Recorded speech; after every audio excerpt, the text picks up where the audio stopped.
The name Triassic was given by Frederick August von Alberti in 1934 for continental and shallow marine succession in Germany that in turn was subdivided into three natural units from older to younger, namely Bunter, Muschelkalk and Kuiper. Bunter is equivalent to lower Triassic or Scythian. Muschelkalk refers to the middle Triassic or Anian, Ladinian, and Kuiper represents upper Triassic including Carnian, Norian and Rhaetian. Later on, full marine facies were studied in Alps and elsewhere and fine zonation of the Triassic rocks was proposed. The marine Triassic succession in India was developed in Tethyan zone of Himalaya, which is very well developed and fossiliferous. In peninsular India, non-marine succession of Triassic age was deposited in the rift valleys and grouped under Gondwana succession. The marine Triassic sedimentaries of the Tethys Himalaya essentially represents carbonate platform deposited showing considerable thickness indicating subsidence of the basin. Triassic system of Spiti is very well developed and is one of the best developed sequences on earth. In Spiti, it refers to Lelang group representing a complete sedimentary and faunal succession from basal to the upper part of the Triassic. The term Lelang was proposed by Stoliska after a village in Spiti of Himachal Pradesh, India. Fuchs made a significant contribution by preparing a geological map on 1:50,000 scale. It was studied in detail by Hayden, that is 1904 to 1908, and Diner 1912, whereas lithostratigraphic classification was proposed by Srikanthia. Bhargava 1987 divided Lelang group into 8 formations and described their detailed stratigraphy, microfacies and paleo environments. We will now describe each formation from older to younger briefly in the foregoing discussion. So, let us start with the basal unit called as Mikin formation. The Mikin formation overlies Gungri formation, and at the contact between the two units, a ferruginous band is present representing a hiatus surface. It is made up of cyclic repetition of carbonate and shales and is highly nodular and wavy in character. The rocks are mainly packstone and wegstone representing deposition on a shallow carbonate platform. The age is Scythian to Anian. The next is Kaga formation. Kaga consists of grey-green calcareous shales with thin bands of carbonate. The characteristic feature is the presence of thin shelled bivalve called as Dornella, giving Ladinian age. Then is the Comule formation. This is made up of evenly bedded grey dolomite, calcareous shale and marl.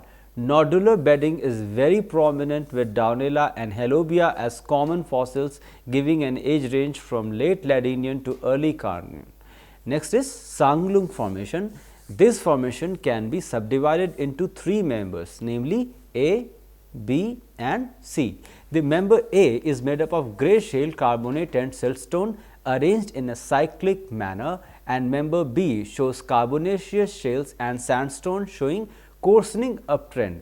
The member C, however, is mostly shale and sandstone with rare carbonates. The age of the Sanglung formation is mid-Carnian to early Norian. Next is Hangrang formation. It consists of light to dark dolomite containing brachiopods and few corals. There are evidences of small reef building activity also. The age is mid-Norian. Next is Alaror formation. It is essentially grey shales with minor carbonates having bivalves monotis in very common and gives an age range of mid-Norian. Next is Nunluka formation. Nunluka is a succession of sandstone, carbonate and shale arranged cyclically having late Norian age. The overlying formation is Kyoto formation. The lower part of the Kyoto is called as a paramember, which is a grey carbonate containing bivalve megalodon. The upper part is ferruginous, dark colored, showing few small reefs. Glauconite and hard ground is present in the upper part, giving Rhaetian age.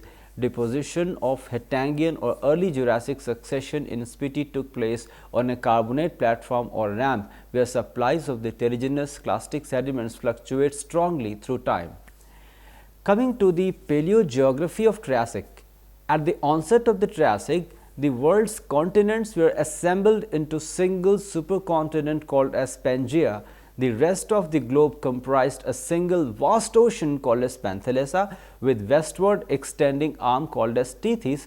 This followed the late Paleozoic assembly of the continents when Laurentia, Asia and Gondwana collided along the Alleghenian Varescan Jura mountains chains. The early or nearly hemispherical Pangean supercontinent was encircled by subduction zones that dipped beneath the continents, while the Panthalassian and Tethyan plates carried island arcs and oceanic plateaus that were destined to become accreted to the continental margins. The supercontinent drifted northward and rotated clockwise throughout the Triassic. So, there was considerable latitudinal spread of the landmass, which was nearly symmetrical about the equator. However, no sooner had the supercontinent been assembled than the significant fragmentation began. Thus, Gondwana and Laurasia began to separate in late Triassic time with the onset of the rifting in the Gulf of Mexico basin. It was not until early Jurassic though that significant marine sedimentation took place in the nascent Atlantic Ocean basin. Let us now discuss the tectonics and sedimentation. At the broadest level, the tectonics of the Triassic Pangaea was simple. The accreted supercontinent was simply surrounded by convergent margins. However, these margins were actually complex belts of magmatic arcs and terrains moving in various directions to produce compressional and transpressional tectonics.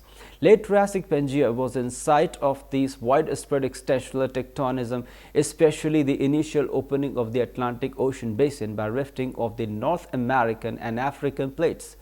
During the late Triassic, in the Tethys, North Atlantic and Arctic, multi-directional rift system developed. Rifting also took place along a zone of transform that extended well into the Gulf of Mexico basin and punctuated right by volcanism dominated the northern border of the western Tethys. This rifting in the northern Atlantic and Tethyan regions subjected western and central Europe to progressive regional extension, culminating in the development there of complex multi-directional system of troughs and grabens. During the early mid-Triassic, terminal thrusting took place along the entire Gondwana margin of Pangaea, which was followed in the Carnian by extension in southern and South America and eastern Australia. Most Triassic sedimentation took place in one of the three types of the basins, that is foreland, forearc or extension. Perhaps the best example of a Triassic foreland basin is the Karoo Basin of South Africa, a retroarc foreland basin originally formed by the collision of Paleo-Pacific Gondwana plates during the late Carboniferous. In Karoo Basin, 12 kilometers of the Carboniferous Jurassic red beds accumulated.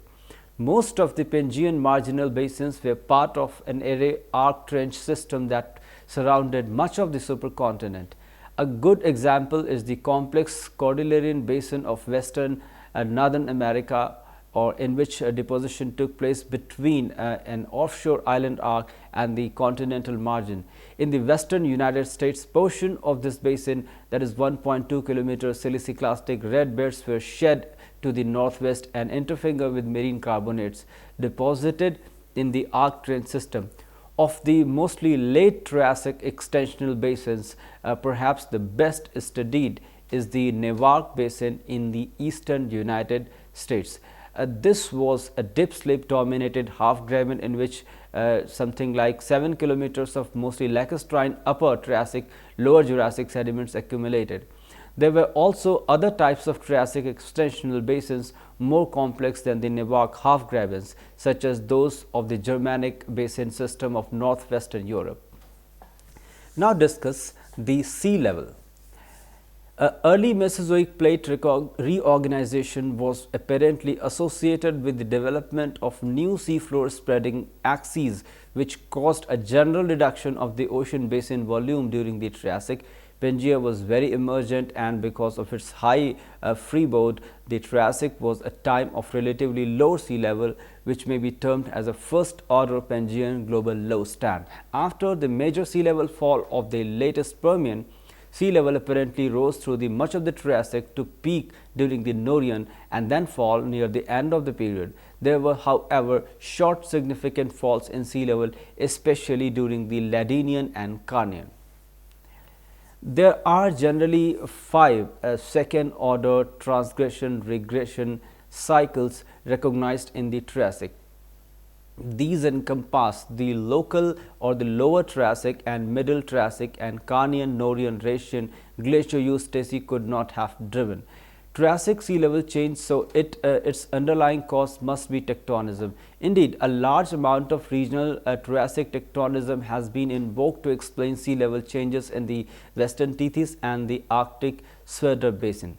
Triassic sequence boundaries caused by local tectonism or global eustacy show a remarkable degree of synchrony across Pangaea, and 12 high-order boundaries of the global extent have been identified and attributed to the episodic major plate tectonic reorganization. Coming to the climate, Triassic climates were marked the transition from the late Paleozoic ice house to the mid-late Mesozoic greenhouse.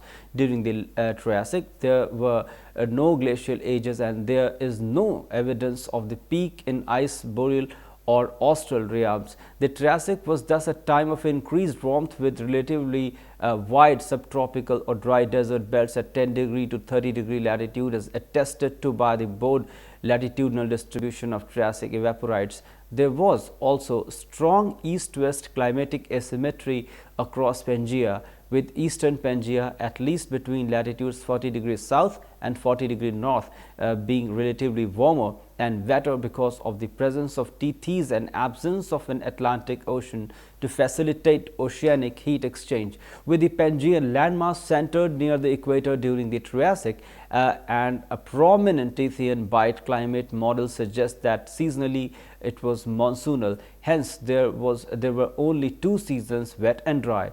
The abundant rainfall was centered in the summer months, and there was little annual temperature fluctuations. During the northern hemisphere summer, the northern landmass would have been relatively hot, whereas the southern landmass would have been relatively cool. Moisture from Tethys would have pulled into the northern hemisphere low pressure cell, producing extensive rains, where the southern hemisphere high pressure cell would have remained relatively dry. During the southern hemisphere summer, this process would have occurred in reverse. Thus, seasonality across Triassic Pangaea would have alternating hemisphere-wide wet and dry seasons. The warm and highly seasonal climates, wet and dry, of the Triassic Pangaea are reflected in its biota. The Triassic saw an increase in the diversity of the gymnosperms, particularly of the xeromorphic scale-leaved conifers and seed ferns and cycadophytes with thick cuticles. Similarly, during the Triassic, in the evolution of reptiles, more water-efficient putative uric acids excreting diapsids diversified at the expense of less water-efficient, probably urea excreting synapsids.